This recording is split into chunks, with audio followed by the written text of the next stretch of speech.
Here we read, Mr. Rose's students want to eat lunch together in the school lunchroom. There are 22 students in the class. The students need to arrange tables so that everybody has a seat with no empty seats at any tables. They have 4 small and 3 large tables to use. The tables seat people as shown below, either small tables seating 4 people or large tables seating 6 people. The students can combine tables into larger rectangles and squares. 2 examples are shown below. So the first part of the question is to make 2 new table combinations and to show how many people your new table combinations seat. Well, let's go ahead and put some small tables together. Let's put, say, 4 of them together. And then let's count how many people this table combination seats. 1, 2, 3, 4, 5, 6, 7, 8, 9, 10. So this one seats 10 people. And then let's go ahead and let's just put, say, 3 long tables together. Since we have 3 of those, 3 large tables. So let's see, at each one of these sides here, the 2 people can seat, so that's 2, 4, 6, 7, 8, 9, 10, 11, 12, 13, 14. So that seats 14 people. Now those are the 2 that we're required to do. If we were to say do one more, let's go ahead and put these 2 together like this. So this is kind of an extra one here. We're not required to do this, but let's go ahead and put those 4 together like that. And let's put, say, 2 of the large ones on this end. So then that would seat 1, 2, 3, 4, 5, 6, 7, 8, 9, 10, 11, 12.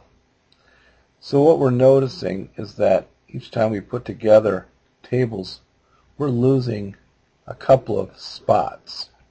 So if you want to seat more people, it's looking like you don't want to put the tables really next to each other, especially these large tables next to each other, or the small tables. So let's go down to part 2 now.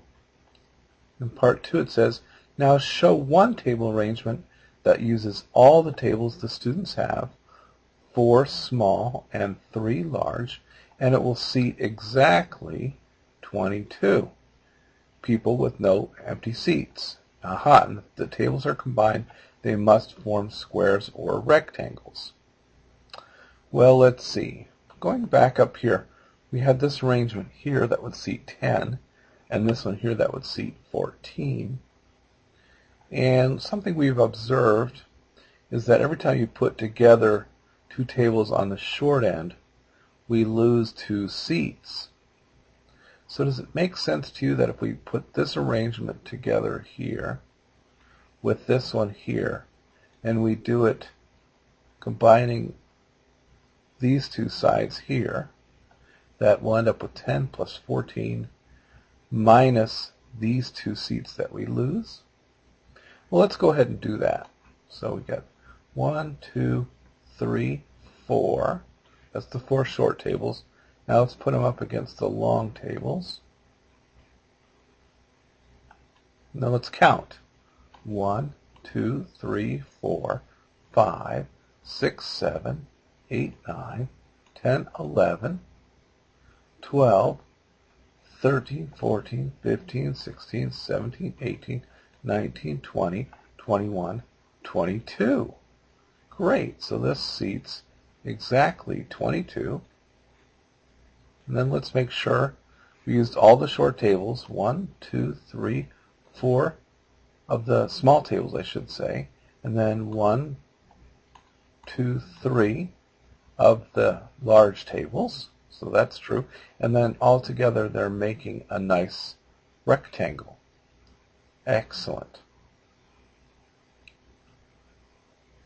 And then finally, part 3, we're to compare the numbers of people who can sit at table combinations with the number who can sit at a small or large table, and describe any patterns you see.